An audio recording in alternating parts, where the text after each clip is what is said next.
Hey everybody, how are you doing? You know who this is. This is S. Anthony Thomas. This is the S. Anthony Says podcast, episode number 486.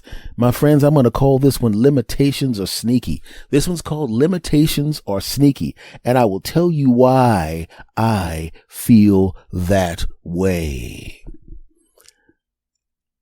I'm a middle-aged guy now, and I'm in pretty good health, pretty good shape. I'm going to the gym and all of that kind of stuff. But I do know that I have limitations, right? Because when you get to the age that I am, you could do everything that you could do when you were younger. And when you do the thing, you're pretty much as effective as you were when you were younger. You just can't do the stuff as many times, or you need more recovery time after you do the thing.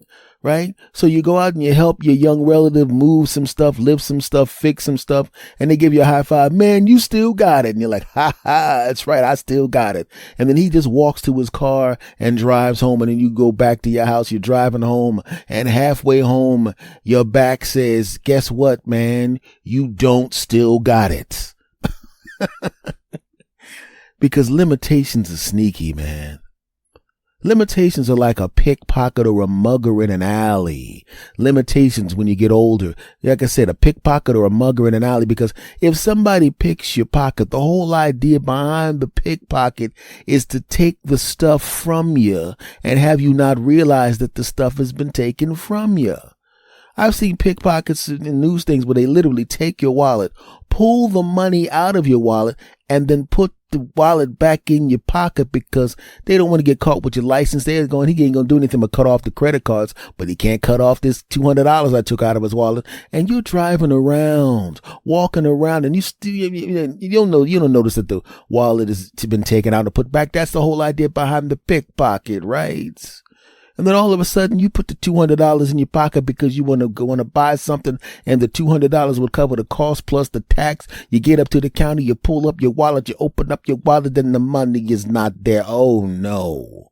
And you go, I'm pretty sure I put the money in there. You start thinking that you didn't put the money in there. And then you go, you pay for it with the credit card, and you go home and you figure, well, the money must still be on my desk. Obviously, I made a mistake. No big deal. You go back, you look at your desk, and you realize the money's not on your desk. And if the money's not on your desk and no one's been in your house, wait a second.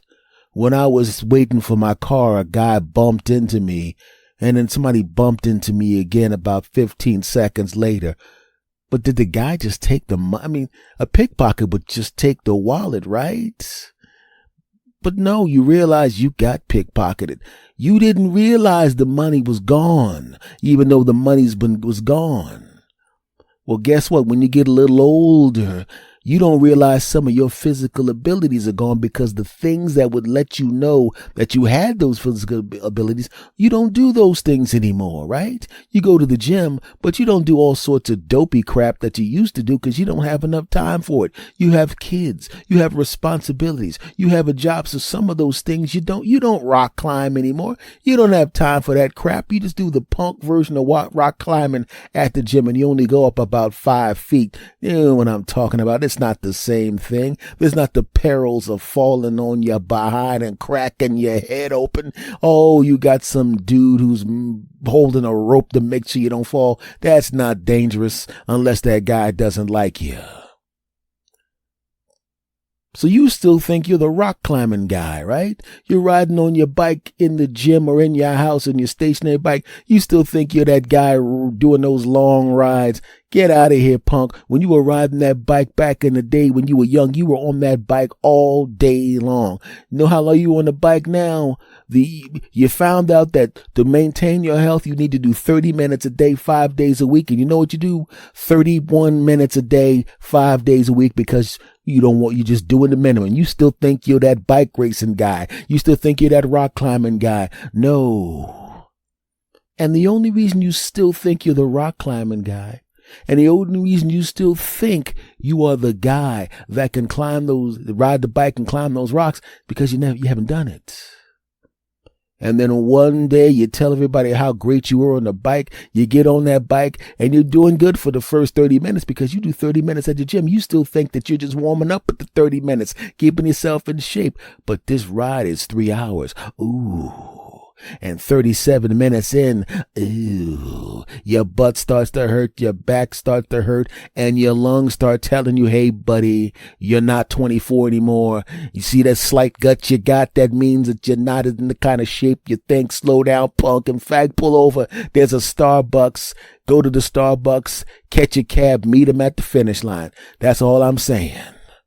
You got to do the rock climbing thing. You start climbing up, you get about 7 feet up, and your hands are going, hey, man, we only go up 5 feet in the gym, and there's no dude standing down there holding a rope. Are you crazy? Get off these rocks, punk. You realize you had a limitation. There was some time in the past where that ability to do the things you can't do now or can't do as effectively now, those things started to disappear and erode over time. And that absolutely sucks. Now, why did I tell you that? Because for the first time in a long time, I actually stopped myself from doing a household thing because I didn't think I could do it because my back was hurting from something else. And normally I would just go, man, I know I have a little back issue right now, but I'm going to take care of this business. But my back said, if you take care of this business, I'm going to take care of business for you, Jack. It's going to be you laying with a heating pad on your back, sucker. I dare you to touch that lawnmower. I dare you to go up that hill. I dare you to cut them trees. I dare you to cut those leaves. I will bust you up. No, you don't. Sit down until I'm fully healed, sucker. Young me would have toughed it out and laughed at the back pain. Hey, back pain, bleep you. But this time I mentally tried to say that to the back pain, and the back pain was like a biker gang that was looking at me like, really?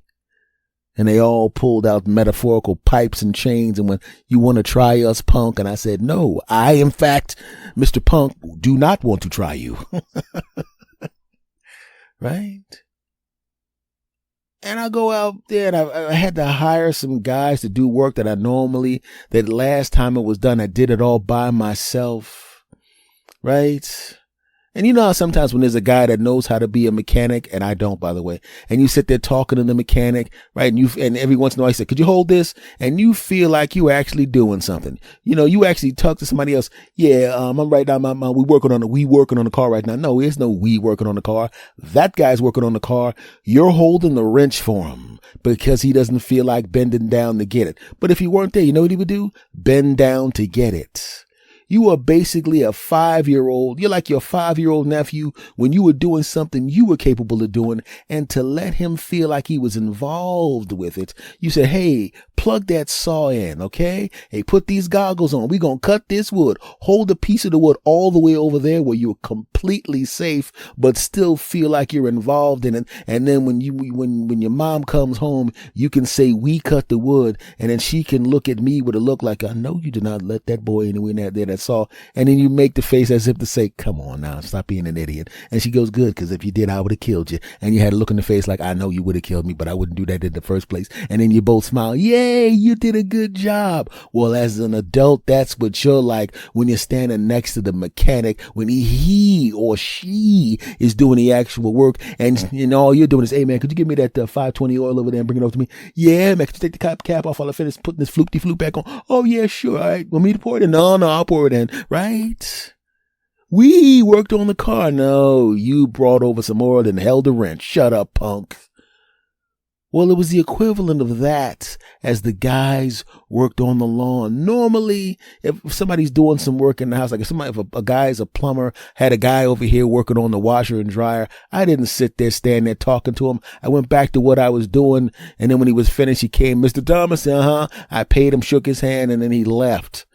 But for some reason, because I used to do the lawn at this particular time, and for some reason I felt guilty, even though my back was hurting and I couldn't do it, for some reason I had the need to keep coming in and checking on the guys. They didn't need me checking on them. They knew what the heck they were doing. But because I knew at this particular time, I knew I wasn't capable of doing it. And they were looking at me. And if you're looking at me, you're going, well, this guy's strong enough to do this stuff. What the heck?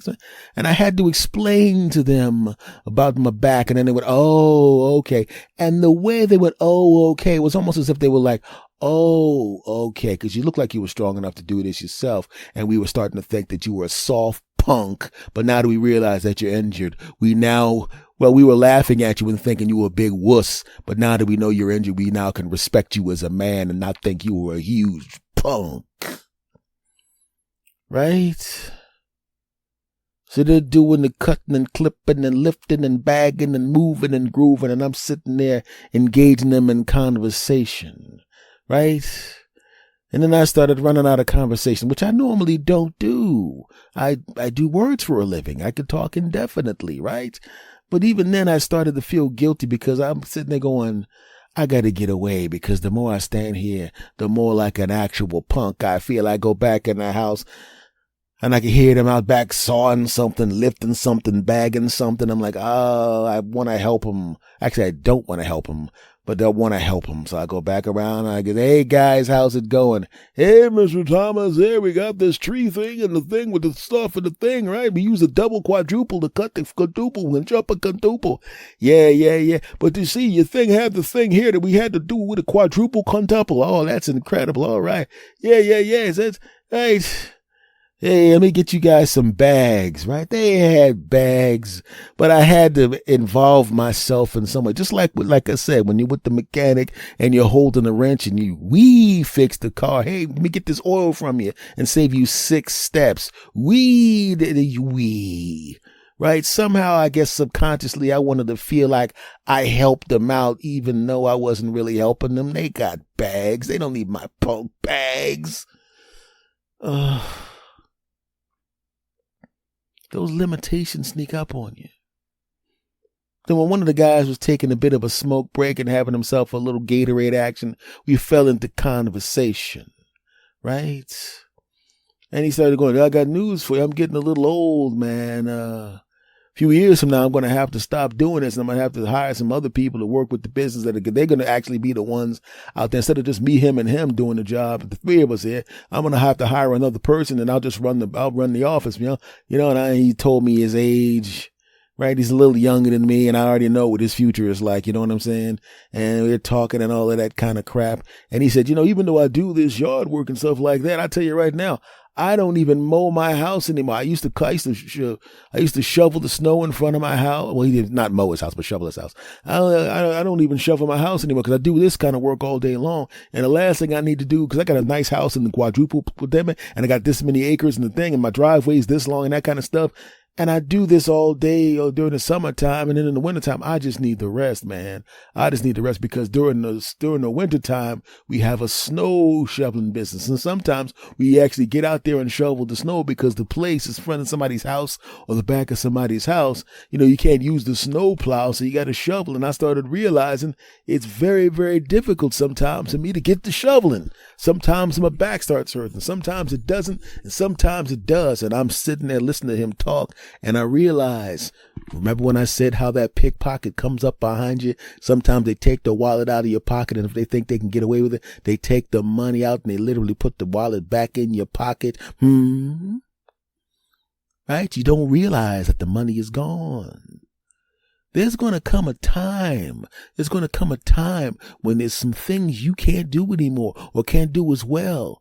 Have you ever seen your favorite rock star, right? And you used to them doing backflips on stage, or there was a signature move that they would do. It was a really incredibly impressive move that was explosive and fantastic and incredible. Some split or some backflip or something they would do where they do a spin or a jump or that kind of crap. And every time you saw that song, every time you hear that song, you think of them doing that breakdance move, right? And they've been out of the business for a while. Not out of the business. Maybe they're still writing songs, or some of their old songs showed up in movies, and they decide, you know what? I still got it. I'm going to go back out on tour. And they come back out on, the crowd goes nuts. Hey, they look good at their age. They look pretty good. I would think he's 15 years younger because he's got the money. He got the health. He's doing good, right?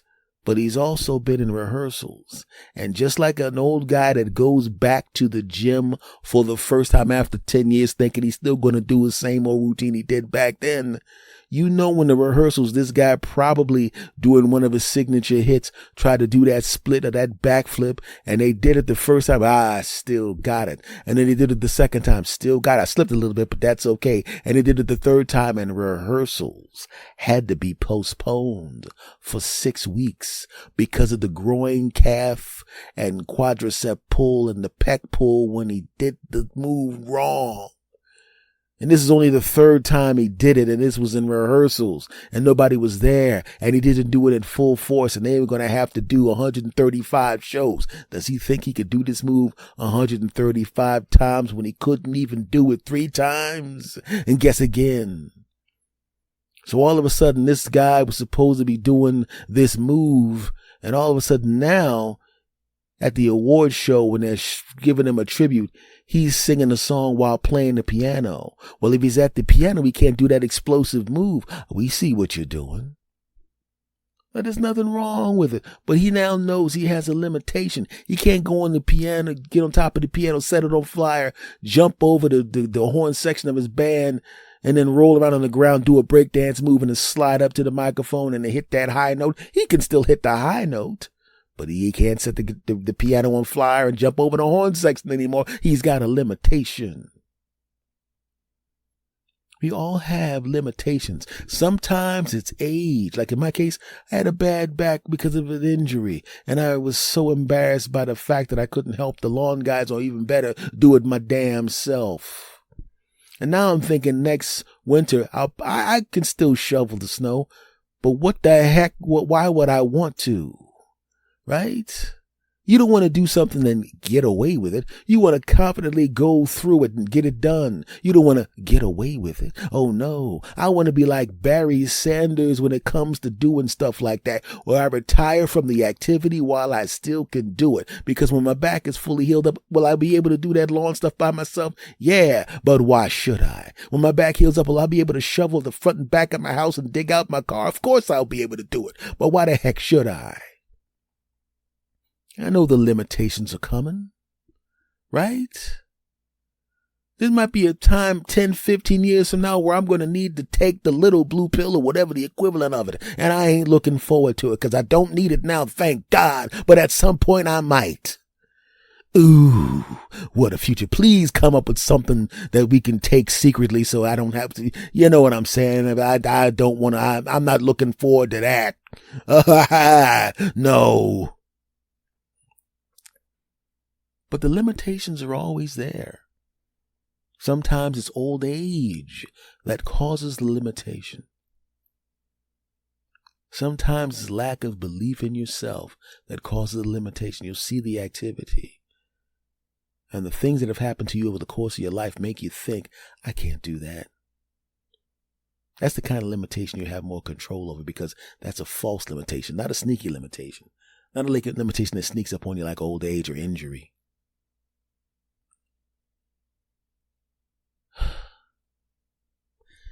There's going to come a time, if you're a young person, where you realize that you did just some stuff that you can't do anymore. Because when you're young, you have so much energy that you actually use and burn up energy when you don't have to, right? Like if I remember I had a barbecue at my house. And my young relatives were over and they were glad to see me because they hadn't seen me in a while. They brought the kids over. Like I had talked to them on the phone and I had seen them individually when I was traveling. Like maybe if I was near their house, I'd say, hey, you going to be around? Someone to come in and say hello. And they'd call and if they were near me and they'd come and say hello. But this is the first time in a while I'd seen them as a collective. They came to the barbecue and at the same time there was a block party. So there was a block party and I was already going to have a barbecue anyway. So I decided, all right, we'll just have the barbecue in the front and the back of the house. Cool. And everybody else was barbecuing and it basically turned into a block potluck where everybody just brought some stuff and everybody ate everybody's food. It was fantastic. Awesome. But what I noticed was, like I said, young people burn up energy because they have so much energy that it overwhelmingly surpasses the amount of energy they need to do everyday activities. Like if I go up the steps, I jog up the steps. When a young person goes up the steps, they got to go up the steps 5 at a time. There's 20 steps. I go up in 10 steps. There's 20 steps. My younger relatives will go up in 3, boom, boom, boom, to go up the steps or jump halfway down. Why? I remember one time I was sitting there with some young people at a friend's house. My buddy's sons were there. Hey, Uncle S. They called me Uncle S because their father's kind of like we've known each other for such a long time. We're kind of like brothers. And so the kids call me Uncle S. Okay, there we go. So I'm hanging out with the kids. I give them the bro hug. Hey, what's going on? They hug his daughter, kiss her on the forehead. Hey, what's going on? Hey, blah, blah, blah, blah, blah. Hug his wife. We kiss his wife on the cheek. She kisses me on the cheek. I bro hug my boy. We're hanging out. His kids are like, this, that, Uncle S, this, that, he, all this kind of crap, right? So we're watching the game, talking some crap, and the boys, it was really weird when you see kids as kids, and now they're becoming young men. They're like 17, 18, 19 years old. One's coming back from college. This one's doing that. They're becoming young men, right? And you're used to them being little. We're sitting on the couch, and my friend has already told me many times, I still go, you got any more sodas? Man, you know what a daggone sodas, man. You know that, man. Just get up and get it. Well, you've been asking me to dump. He's giving me a hard time because I still ask because, I'm polite, even though I have permission to just walk in and grab one, but I'm not going to do it. And he knows it. So I'm going, let me get another soda. No, Uncle S, I got it for you. Now I was just going to walk around the couch, walk across the dining room, grab a soda, and come back. No big deal, right? The two boys who were close in age, I think they were 17, almost 18, and 18, almost 19, something like that. No, I'm going to get it for him, man. You too slow. So they were playfully wrestling. They ran toward the couch. Both of them physically jumped over the couch, wrestled across the floor, came back. Both of them grabbed sodas. Jumped back over the couch and wrestled to get me a soda first. And I said, I'll take them both because it's not like the game just started. It's not like I'm going to drink one soda. So I'll take them both. Okay, but I got to do it first, right? I was like, yeah, okay. All right. All of that energy burned to go to the kitchen. Do you think me and my buddy would have done it? Hey, middle-aged guy. Hey, other middle-aged guy. Hey, let's race to see who can get the soda instead of just walking leisurely to get it because it's really not that big of a deal. No. Let's attempt to jump over this couch, even though neither one of us, actually, we probably could jump over the couch, but there's a good opportunity that sometime tomorrow, one or both of us would get a calf strain because we're dumb. Like I said, there's a limitation there. So just remember, as you get older, pay close attention. If you're young, do some yoga now.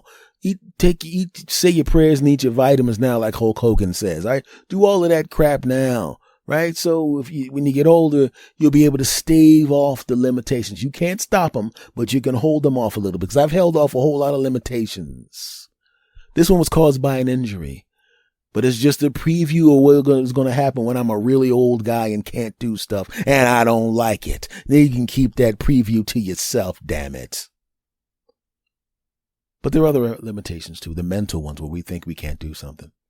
Or the ones that happen to us when someone else tells us we can't do something. We can't control the ones that age or injury put on us. But the ones where we limit ourselves by not believing in what we can do, we can take care, we can handle that, we can control that. And the ones where somebody else dumps crap on you and tries to keep you from believing in yourself and doing the things that you need to do, we can control that. So just make sure you know what I'm talking about. The limitations that you can take control of, the mental ones, the ones from peer pressure and all that kind of crap, crush those. Those are garbage. The physical ones and the old age ones, like I said, you can't do anything about those, but you can push them off a little bit. So whatever you got to do, make sure you do that. Okay? Okay, I'm lying. I went out there and I did the whole damn backyard myself with my left hand while fixing my car. Yeah, that's right. And then when I was at my friend's house, I literally picked both of his sons up, jumped over the couch myself, got the soda with my left foot, and hopped back into the living room, jumped back over the couch, put them down, and okay, none of that happened. Okay, folks, this is episode number 486. Thanks for listening, you weirdos. I call you weirdos because you're listening to someone who's even weirder than you, and that would be me. Much love to you all. I appreciate you guys coming to listen to the podcast. Much love to all of you. If you love this podcast, and you do me a favor and rate and review this podcast 5 stars. If you love this podcast, and you do, make sure that you subscribe to this podcast, okay? If you love this podcast, and you do, make sure that you tell a friend to tell a friend about the podcast, okay? It's everywhere. YouTube Music, Spotify, iHeartRadio, iTunes, literally every place that they have podcasts, this podcast is there. And I'm glad that you're here too. Much love to you all, and I will see you next time, my friends. Take care.